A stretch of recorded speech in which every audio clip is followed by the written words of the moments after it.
vous voyez comment la Suisse fonctionne. 4 fois par année, le peuple est appelé à dire oui ou non, soit à des référendums propositifs qu'on appelle des initiatives populaires ou alors à des référendums contre des lois qui sont passées au Parlement et dont 50 000 Suisses ne sont pas d'accord. Donc on racole des signatures et on oblige la population à voter.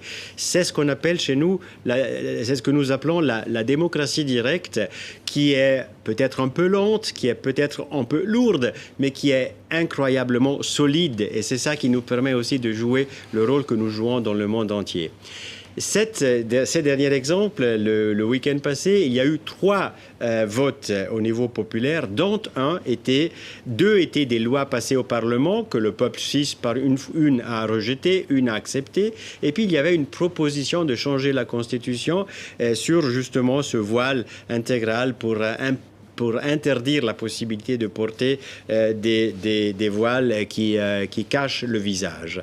Et une petite majorité de la population a dit oui. Le gouvernement n'était pas d'accord. Il avait proposé là aussi un contre-projet pour les endroits publics, dans les offices, etc. Il fallait se montrer le visage.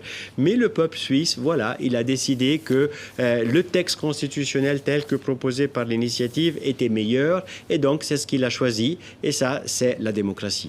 Et vous redoutez les conséquences pour l'image de votre pays, notamment dans un certain nombre de pays, dans les pays arabes notamment? Non, je ne crois pas. Il y a déjà d'autres pays qui ont décidé la même chose. D'ailleurs, la France, par exemple, ou la Belgique, si je me rappelle bien.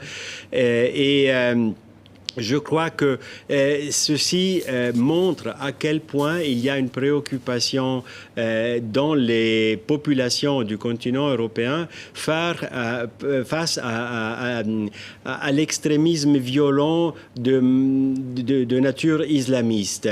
Et c'est très difficile de faire tous les distinguos qui seraient nécessaires. Le Conseil fédéral le fait tout le temps. Il essaye de rappeler, attention, c'est une chose est l'islam, une chose est la violence, une chose c'est le terrorisme, etc.